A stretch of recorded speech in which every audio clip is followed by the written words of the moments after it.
Okay, good morning, everybody. Welcome to Discovery and Inquiry. Glad to have you back with us on this Wednesday morning, and looking forward to doing this with you all today. This topic to me is one of my favorite. I think about core competencies in sales, and to me, there's no two more impressive core competencies than asking questions and listening.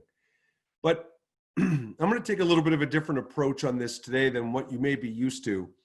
I think most salespeople know how to ask questions. I think you're taught, when you first start selling, you're taught to ask questions. But what I find when I listen to most salespeople present is they're asking two kinds of questions. One, they're asking what I refer to as logistical questions. And logistical questions are self-serving questions that they need to know about the prospect to qualify their product or service. So it's kind of a selfish set of questions to kind of size up the prospect. How big a sale is this going to be? Can they use our product and service, and so on and so forth? And the beef I have with questions like that are that most salespeople start out with questions like that, and that's what prospects are expecting. So you don't really differentiate yourself when you're asking logistical questions. The other kind of questions you ask are really the basic level probing questions, which is just to try to identify the pain centers. And I'm pretty confident, like I said, most salespeople know how to do that. But the competencies I want to talk about today with asking questions are around things like knowing how to recognizing the right times to ask certain questions, when there are opportunities to ask important follow-up questions. And then the third thing is how to weave questions into a conversation so it doesn't sound like an interview. The idea is you're having a conversation, not an interview with the prospect. So you're kind of balancing a bit of storytelling, a bit of educating, and a bit of listening throughout that conversation. And I see asking good questions very similar to body language, believe it or not, because body language is such a key indicator of where people are at in their communication style. But so often we get caught up in presenting our product and service and getting in the flow of what we're doing that we miss obvious body language cues. And in the same way we may miss body language cues, we may miss those opportunities to ask follow-up questions and to recognize great opportunities to ask certain questions. Okay, so just to cut right to it today, my name is Mark Altman. If you haven't been to one of these webinars before, I want to thank Nafa and Mark Mail and Sarah Rivera for the work they do in putting these on. Look, just to cut right to the chase, because we have a short window and I want to get a lot in. All I ask at the beginning of these webinars is set yourself up for success. We're reading all kinds of articles around Zoom exhaustion and people are on screens more than ever. Put your phone away, shut your email down. It's a micro learning, so really take advantage and participate in these 30 minutes to maximize your takeaways. My wish for you more than anything else is just you get some new perspectives and you walk out of this webinar today really with some strategies and perspectives that you're ready to implement and actually use to enhance your ability to sell and grow your business. So as far as the objectives today, one of the big things I teach around asking questions is called motivational interviewing. And we're not going to get deep into that today, but the whole thing about motivational interviewing is it's a questioning technique, a conversation technique where you are getting someone to kind of identify and articulate the conclusions that they have why they would want to buy your product or service. So for example, typically at the end of a sales presentation, a good salesperson will summarize not only the key points, but primarily the key points that they heard from the prospect about why that prospect would be willing to buy. But when you have the ability to draw out individual conclusions, hopefully the prospect is actually the one summarizing and not you. And that's what we're all striving for, because that means they on their own have recognized the value. And so a lot of what we're talking about is getting clients unstuck, ready to take action, using inquiry-based discovery, and improving the quality of information you're gaining in a conversation, frankly, to qualify prospects earlier and really to remove and minimize obstacles much earlier in the process. So one last thing for housekeeping purposes, when the webinar is over, I always hang around for 5 minutes. So if you want to hang around for any questions. Also, I will send a copy of this slide deck to you if you registered. I have your email and we'll send it out to you so you'll have that as a resource. So if you see anything on a slide that you feel like the need to copy down, you don't need to do that. So let's talk about talking versus listening for a minute. So what's interesting to me is most of the time, salespeople, there's this old expression, you have 2 ears and 1 mouth and use them proportionately, and that you're supposed to listen more than you talk in a sales presentation. And again, I think most salespeople know that. Now, do most salespeople remember and actually execute that? That's another issue. But I want you to think about it a little bit differently. I want you to look at this as not just the proportion of talking to listening. I want you to think about the proportion of the talking you do to asking questions versus making statements. Because so much of the talking you're doing should be like what I'm trying to do today, is stimulate thought and ideas and conclusions for you. So as you're talking during a sales presentation, the idea is that the other person is answering questions that you're leading them to come to these conclusions. And I want to give you a scenario, okay? So imagine walking into a Best Buy to buy an appliance or a TV. And once the salesperson knows why you're there, you walk in, they say, how can I help you? You say, I'm here to buy a TV. And let's just say, once you told them why you were there, they started selling you the merits of a certain TV. It would seem really out of line and out of order that they're selling certain qualities of a TV before they actually asked you what you're interested in regarding the TV. And the reason why I give you that analogy is because I find that salespeople often waste a lot of time selling the merits of their product or service before they find out if those merits actually have any value to the prospect. And there's a philosophy I teach that you have to earn the right to sell something by asking a question to see if it's warranted. So in the same way in Best Buy, you wouldn't want your salesperson start regurgitating all these value adds and qualities of a TV before he or she knew what you'd be interested in. You, when you're presenting insurance or wealth management, managing someone's finances or any of the different services you offer from this webinar, you don't lead with the value adds and the differentiators. You qualify the value adds and the differentiators by asking really important questions. Now I have a funny anecdote to tell you of a situation that I just had the other day with someone I'm coaching. And this really stuck out to me because it speaks to one of the biggest challenges salespeople have.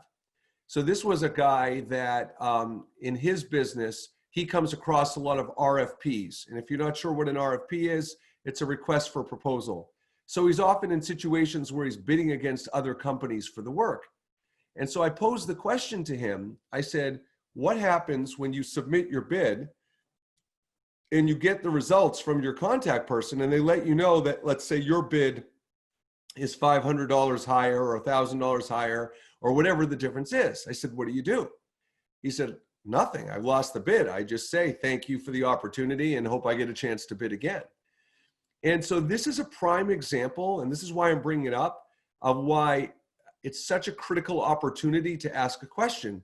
And so what I taught him is I said, when they tell you you're $500 or $1,000 high, your response should be, all right, well, thank you very much for the information. I was wondering, is this a solely price-based decision? And let's say the prospect says, well, no, not necessarily. Then you say, well, okay, well, what are the other factors that are going to determine your decision? And then when the prospect shares the other factors determining the decision, that's an in for you to know what to sell, what differentiators or value adds based on what they communicate to you are the biggest priorities in making their decision. And that's what I mean. But besides the obvious, the takeaway here is he wasn't comfortable being assertive. He thought that by saying, is this solely a price-based decision and what are the other factors, that was actually pushy or aggressive, and he didn't want to upset the prospect. And what I explained to him is that part of being in sales, part of the use of inquiry and discovery and asking important questions is to protect yourself. I don't know how many of you in your career have taken the time to put together an RFP or a bid, But what I can tell you is it can be very time consuming. And part of qualifying a prospect, part of the purpose of qualifying a prospect, one of the major purposes is not to waste their time and not to waste yours.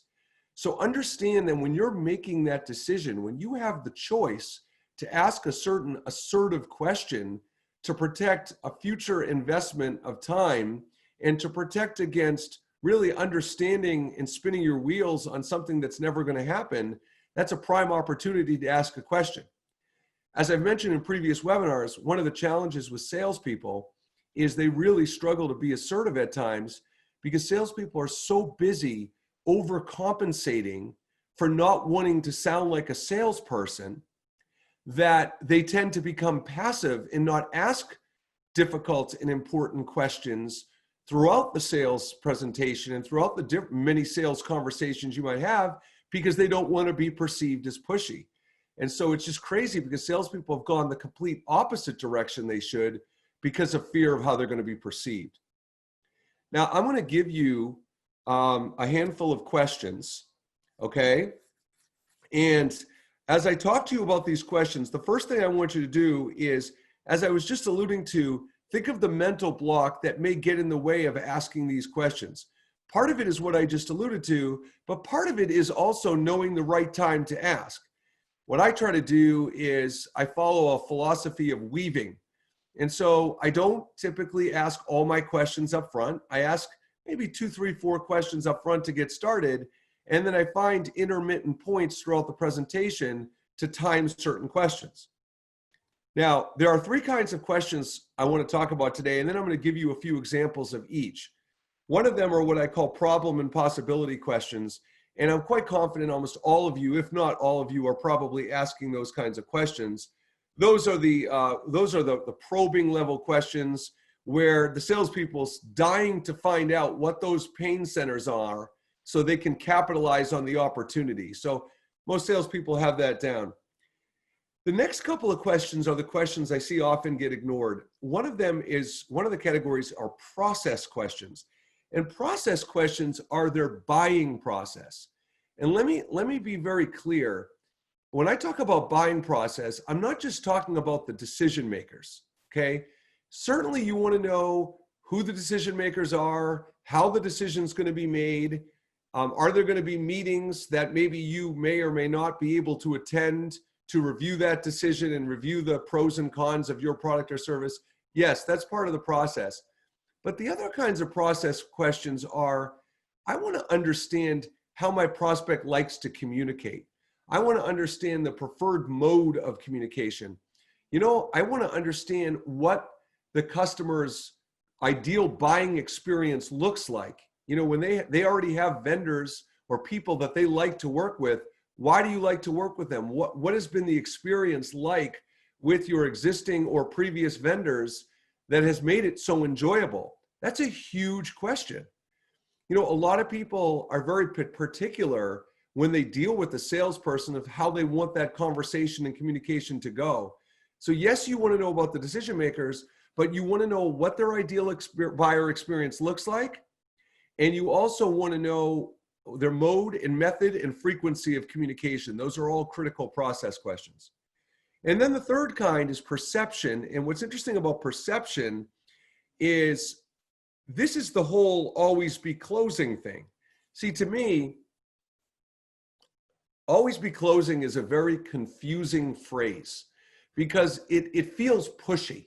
It feels aggressive, like you're supposed to be closing a deal throughout the sales process. Always be closing to me means to me removing potential barriers and obstacles along the way that couldn't get in the way of the actual close. So for example, if you have a prospect that has expressed a pain center during your problem and possibility questions, and you're then giving them the solution to that pain center to know why they can feel comfortable using you, that's fantastic. But then how do you know if your solution resonated with them? That's what a perception question is. So once you say, well, you don't need to worry about that with us because we do X, Y, and Z, then the follow-up there is, does that make sense for you? Can you imagine yourself benefiting from that? Can you see yourself using that? Could that give you peace of mind? Those are the perception level questions. And that's what always be closing is. If you're not throughout the sales process giving those check-ins to make sure your selling points and things you're educating them on resonate, then you're missing a golden opportunity when you're not asking those perception questions. And I got to tell you all that, one thing to think about when I talk about body language, and I bet all of you on this call can relate to this. I've had plenty of interactions where I will ask those perception questions to confirm interest in whether it resonates, and they'll give you a head shake. Yeah, it does. But this is where you've got to really listen to understand and observe to understand without an agenda, because a lot of times when they say, yeah, no, that does make sense. And you might find an opportunity to say, you sure? I mean, it looks like, you still may have some questions about that. And then you'll be very pleasantly surprised because you open the door to them feeling comfortable articulating and expressing a concern they have. So this is what I mean. This is why these perception questions are so important, to keep lines of communication open, make the prospect feel comfortable to share any reservations or doubts they have. And like I said in the beginning, identify any reservations and doubts they have.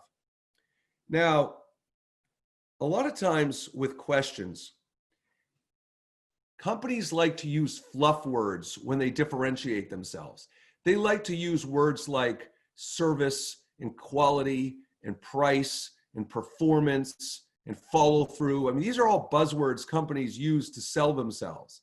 Unfortunately, those words don't mean anything. So here's an example of how you could use this process. Let's say you ask someone, okay, I understand price is important, but beyond price, what are the 3 most important criteria when you make this decision? So there's 2 things I want to share with you about that question. That is a non-negotiable question that should be asked every time you deal with a prospect. And there's very few things in sales that are not situational, but this is one that I think always has value. And there's 2 strategies I have in the way I phrase that question. The first strategy is I always assume price matters to people. And if you're on this call and you're shaking your head, well, not really, not always, because sometimes people don't care about price. That's okay. Even if they don't care about your price, by you acknowledging price may matter, it looks like you care and you're not going to gouge them or inflate the price depending on what their budget is. So I just like putting that out there regardless, because I think it makes people feel good that you're acknowledging that that may be a concern. So I say aside from price, and then I ask for 3 criteria. And the reason why I ask for 3 as opposed to 1 or 2 is because when you put people on the spot and ask them a question they're probably not prepared to answer, they will struggle to come up with an immediate answer. But if you ask for 1, you may get none. If you ask for 2, you may get 1. But if you ask for 3, you may get 2 or 3. So I like asking for a larger number, and then even if they give you a smaller number, you still got something out of it. So that's part of the strategy there. So the point I want to make to you is, if someone says service is really important to them when making a decision, follow through, commitment, service, reliability, all those kinds of words, my question would be, well, what do you mean service? Because so many people have different opinions of what good and bad customer service is. So that's an opportunity to ask a handful of questions. Well, what do you mean service? Tell me what good service means to you. If I was your provider and I served you, what would it look like? What are the qualities and characteristics you would want to see? And I got to tell you, part of being a good salesperson is really getting inside the head of the person you're selling to and understanding their core values and what matters to them. Because at the end of the day, you can be sure that they have 2 or 3 things related to service that matter to them more than anything else. And if you walk away feeling like service is important, you don't really have the answer unless you know what makes up good service in the minds of that prospect.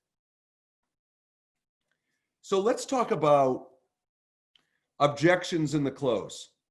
So my theory is that whenever you encounter objections at the end of a sales presentation or in a follow-up discussion after the presentation and a proposal's been sent. I always wonder why you're getting those objections. And in most cases, my experience is you're getting those objections because you did not either vet out the concerns properly of the prospect or the concerns of the other decision maker during the sales process. And when I think about really compelling, valuable questions, one question I hardly ever see asked, and when I go on ride-alongs or I do call coaching or I just observe during presentations, is this question: what are the concerns of the other decision makers? Now, I see people ask, what are your concerns to the person you're talking to? But we have this tendency, and I talked about this in past webinars, this thing called happy ears. When we get an answer and hear what we want to hear, we kind of just settle and are like, oh, great, I got my answer, check the box.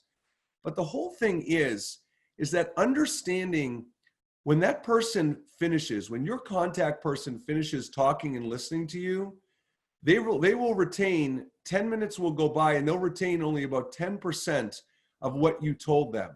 So when they go to talk to other decision makers, you want to make sure those decision makers, whatever concerns they have, if you can get out in front of those before it becomes a Debbie Downer or a negative situation, that's why that's such a critical question. Hey, listen, if it's a husband and wife that are considering using you as a financial planner or a wealth manager or buying long-term disability or life insurance or something along those lines, then guess what? If you're talking to the husband or the wife, you know the other person's going to have some concerns. You know they're going to talk about it in most cases. So why wouldn't you ask, well, what does your wife think of all this? And what concerns and reservations does she have? So those are just really critical questions to ask. And I want you all, when you get off this call today, and think back at some of the last few deals that you've either closed or haven't been able to close. Think of the objections that came up in the end of the process, and think of if you should have been able to address those earlier and vetted those earlier so they didn't come out at the end and stall the process. And frankly, sometimes not only does the deal fall through, but even in a lighter side of that, sometimes the deal will just drag on because these objections continue to go. So one of my goals in a sales presentation when I'm interacting with people is I want to make sure I've set an environment where not only are they comfortable to ask whatever questions they have, but they're comfortable answering whatever questions you have. Because one of the challenges with discovery and inquiry is that people don't want to hurt your feelings. They don't want to break your heart. So if you ask a question and say, well, I just want to confirm what remaining concerns you have, they might not tell you all those concerns because they don't want to hurt your feelings or they don't want to upset you, or maybe they just don't feel comfortable saying them because they feel like they're stupid and it's going to make them look picky or negative or something like that. So part of your process is when you ask that golden question, hey, do you have any remaining questions? Understand that a lot of times people aren't going to feel comfortable answering that question. So when I say, do you have any remaining questions? I'll say to someone, listen, whatever question you have, it's okay. Usually people have questions at the end of my presentation, so please feel free to ask whatever you need to ask. That is powerful when you give people permission to not feel stupid and not feel uncomfortable asking questions. That is an opening for them to ask questions they might have, again, to mitigate and eliminate potential problems down the line. So wow, time's flying today. I'm either being too talkative or I don't know, but time is really flying. So I only have another, 5 to 7 minutes. So I'm going to try to get through a bunch of these and give you guys some more nuggets before we wrap up. So let's talk about open-ended versus closed-ended questions. All I'm going to say about this is I'm sure all of you know what an open versus a closed-ended question is. I just want to point out a couple of key points. In the beginning of the presentation today, I was talking about logistical questions. Logistical questions about qualifying different things about your product or service. Those are real downers. They're closed-ended questions typically. They're not getting the prospect talking. They're yes or no's or how many's or things like that. And it's a really awful way to start a presentation, especially when most of us are doing virtual presentations now, which is hard enough to engage people in a virtual presentation. So if you start out with those logistical company-based closed-ended questions, you lose. It's a horrible way to get someone talking, engaged, and comfortable in the beginning of a presentation. And by the way, it also sends the message that your needs are more important than theirs because you're asking all the questions about that you need to know. Closed-ended questions, I will say, before we just dismiss closed-ended questions altogether, closed-ended questions do have their place and they do have a valuable purpose, primarily when you're trying to diagnose or rule things out. So sometimes when a prospect is having trouble drawing conclusions about what they like or dislike about a current solution or vendor, I might ask certain closed-ended questions. No, so is it this? Is this the part you find valuable?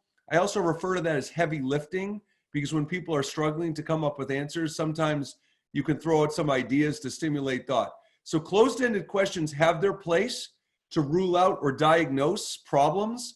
But beyond that, don't use them at the beginning. Don't start with logistical questions to sound like everybody else. Root cause. So here's the deal about root cause. Pain centers are really deceiving, okay?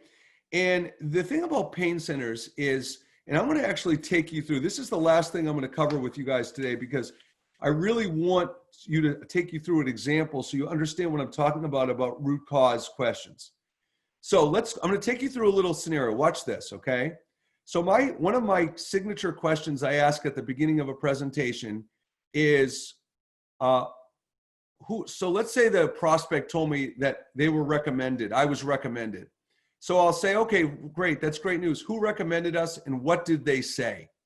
And so let's say the prospect says John Smith Company, and they said that you're reasonably priced. And that's the answer. And so think about that. Did you get your answer?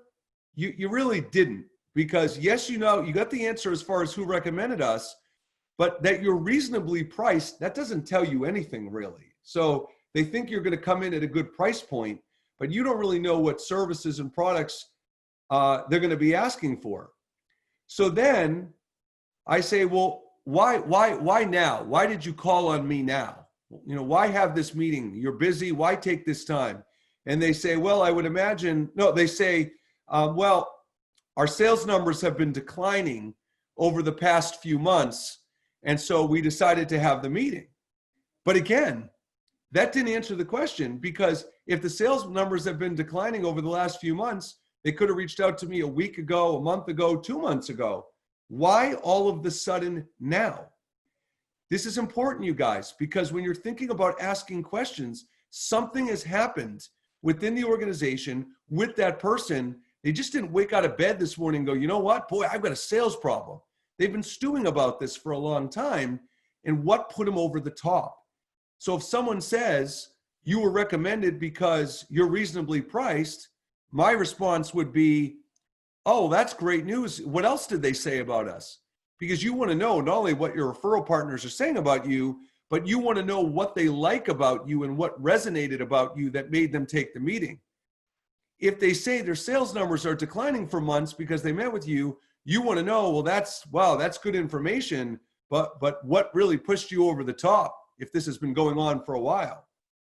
So this is really big to understand that these root cause, don't just settle for the first answer. Understand why us, why now, why did you make the time for this? It wasn't a coincidence. And if someone says, I made the time for this because, you sounded interesting, or your solution sounded interesting, or I thought it'd be worth talking to you, that's not an answer either.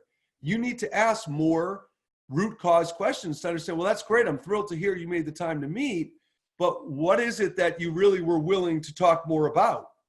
Okay. So I'm going to flash forward here. Okay. So let's wrap up with, so just so you all know, this whole training around asking questions and discovery and inquiry, I do coaching around this, and I do week-long training sessions on this because it is such an art form and such a core competency that if you know how to do this well, you are so far ahead of your competition. So I want to end with a couple of final thoughts. First of all, self-assessment, evaluation. Let's talk about this. When you finish an interaction with a client, you'll know, or with a prospect, you'll know you asked the right questions, right? When you can answer these questions. Why do they want to buy? What are their pain centers that affect them most? What's their desired outcome? What do they see as the solution to this problem, whether it's yours or something else? And what is the value you can provide? You should be able to answer every one of those questions after a sales interaction. And if you can't, then that means you haven't asked the right questions. And all of you can relate to probably one of the most difficult situations to ask questions is when you're calling on a client that you have a great relationship with. And I can't tell you how many salespeople from insurance and finance organizations that I coach and I train that will tell me they don't feel comfortable asking existing clients for referrals because they feel like it's pushy and they have a good relationship and they don't want to upset the apple cart. But that's when, if you can ask the question in a non-pushy, assertive way where you make the person feel valued, that's what I mean about an art form. All of you who struggle or are not asking your clients for referrals, you're missing out on the lowest hanging fruit of all, which is crazy because no one wants to cold call. So that would be something you could do to delay or eradicate cold calling. Okay, so look, now more than ever with COVID, I encourage people, invest in yourself. You know, if you feel like you're not where you need to be professionally, if you feel like you're struggling due to COVID, you formed some bad habits, your motivation isn't where it is, you're a little rusty. You know, a lot of people get coaching, not because they don't know how to do things, it's because they forgot how to do things. They need a refresher and they've gotten out of the habit of doing things they know that make them successful. So either invest in yourself or ask your company if they will invest in you and support you. A lot of people, speaking of asking questions, a lot of people don't even have the assertiveness to ask the company if they would pay for coaching and support for them. So just food for thought there. We have two other workshops, NAFA and Mindset Go are putting on July 30th and August 12th. You can see on the screen what the titles are, and you can register. NAFA has plenty of links. It's on my website. NAFA puts out plenty of links on social media to register if you're interested. And I want to thank NAFA. And lastly, just food for thought, I will send a thank you post on LinkedIn to thank you all for attending today. And please link up with me if you're not a connection, and I will tag you. And I would be grateful if you would comment and share the post if you liked it. And if you did not like the presentation, don't do anything. I know that's my little joke. So Mark, anyway, yes. Mark, we actually have a question. Someone asked, does using agendas and next steps letters help to increase the amount of information a prospect retains? And also, does repetition / more touches throughout also help? So Jason, fabulous questions. I'm going to do the second one first. Thanks, Mark. That was helpful. So let's do the repetition and more touches throughout help. I can't tell you how aggravating and annoyed I get when I hear marketing people talk about you need 7 touches and you need to nurture the prospect. And you know, here's the thing that they're missing. You can touch people 100 times. At the end of the day, if you're not engaging them any of this 100 times, it doesn't much matter. We need to spend more time learning how to engage prospects with clever emails, with adding value and providing value in emails by shifting up our touches. So it's not all email or phone or LinkedIn or whatever.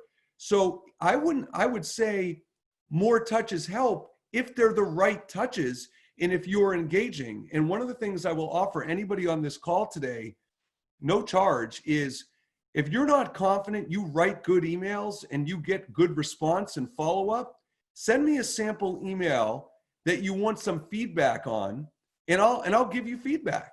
Because I have to tell you, the one thing that if all I did for my business was teach email writing, sales email writing, I could be a multi-million-dollar because so few salespeople do a really good job. Frankly, there's a lot of marketing people that don't do a great job at that.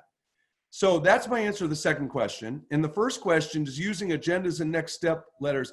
I don't know what you mean, Jason, by a next step letter. What I will tell you is where you're going with the question's outstanding, because anytime you can set expectations by saying, hey, here's what we're going to talk about today.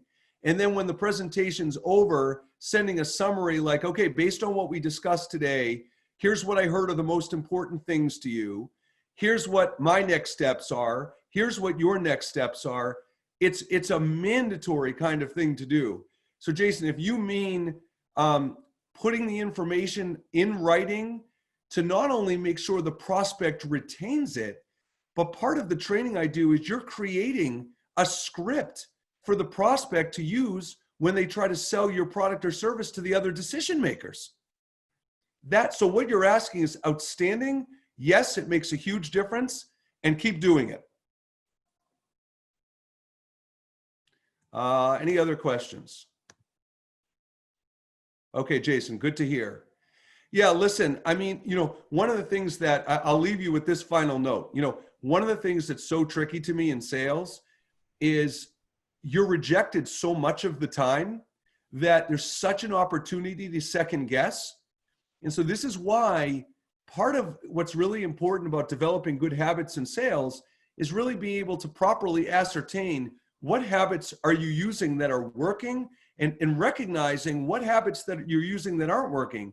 So if you think you're a good email writer, or if you think your emails are effective, my response wouldn't be to argue with you. My response would be based on what? How do you know? And final thought is, you know what the answer most people will say is, well, we're taught to have such a low expectation about email response, 1%, 2%, that people rationalize the behavior all the time. They're like, well, if I get a few people back, I suppose that's good because I'm not going to get more than 1 or 2% anyway. Well, that's a real lazy approach. And so if you really want to know if your emails are effective, there are ways to measure that. And don't just accept that I'm going to fail anyway, so even if I get a few, that's good enough. So, all right. Well, with that said, you certainly can email me if you have any other questions. Thank you so much for spending time with NAFA and Mindset Go, and we'll look forward to seeing you on the 30th.